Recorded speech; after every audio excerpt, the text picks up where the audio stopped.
Hi there. So I often get the question, should I use ice or heat when I have an injury?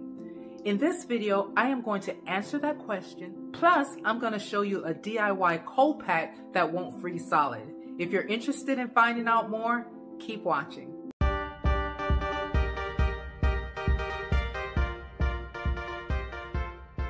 So I'm going to jump right into it.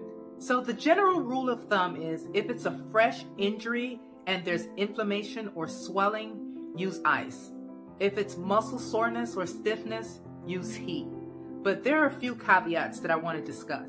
So what exactly does heat do?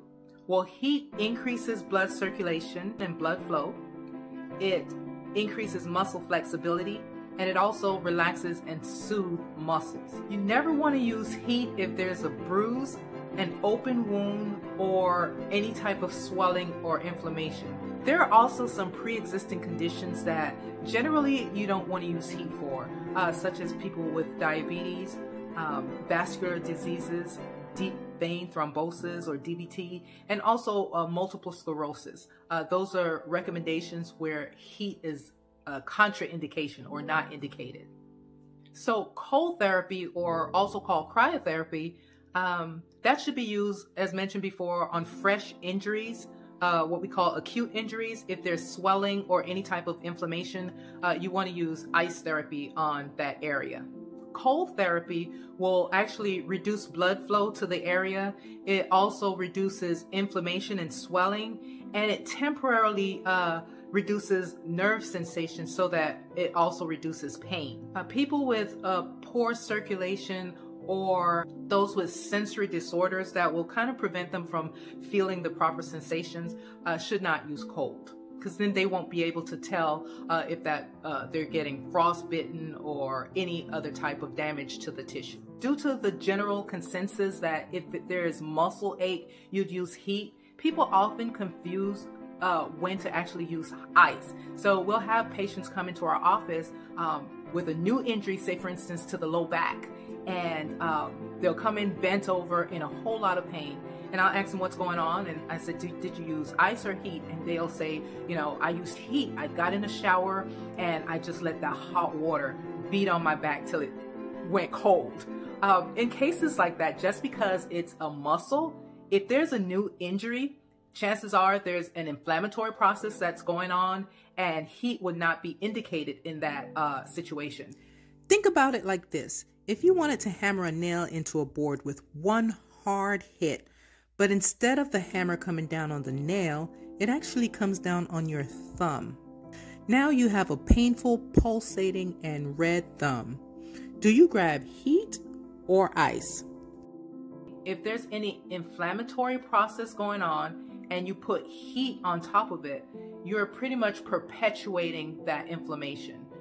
Ice will help to cool it down and reduce the blood flow to that area, and also help with pain. Just because it's a muscle doesn't necessarily mean you want to default to heat. As promised, I'm going to jump right into how to make this flexible ice pack. You're going to need isopropyl alcohol or rubbing alcohol, 2 cups water, and 2 large gallon-size Ziploc freezer bags. Pour 1 cup alcohol and your 2 cups of water into the Ziploc bag. I like to put my bag inside a secondary bowl just to prevent it from shifting as I pour the liquids in. This is an optional step, but I like to add 2 drops of food coloring just to add some color to my ice pack. Partially seal the Ziploc bag, but leave about 1 inch open just to squeeze out all of the excess air, and then seal completely. Once your bag is completely sealed, insert your ice pack zipper side first into your additional Ziploc bag. This will prevent any accidental leaks. Once inserted, carefully seal your outer bag and place in the freezer. Your ice pack will be ready for use in about an hour. But to achieve the semi-frozen state that I have here, be sure to leave it in the freezer for anywhere from 4 to 5 hours. Be sure to use a protective barrier between your skin and the ice pack. If DIY is not your thing, check the link in the description for the ice pack that I now currently use. Alright, I hope you enjoyed this video. I hope it gave you a little bit more clarity on when to use ice versus heat.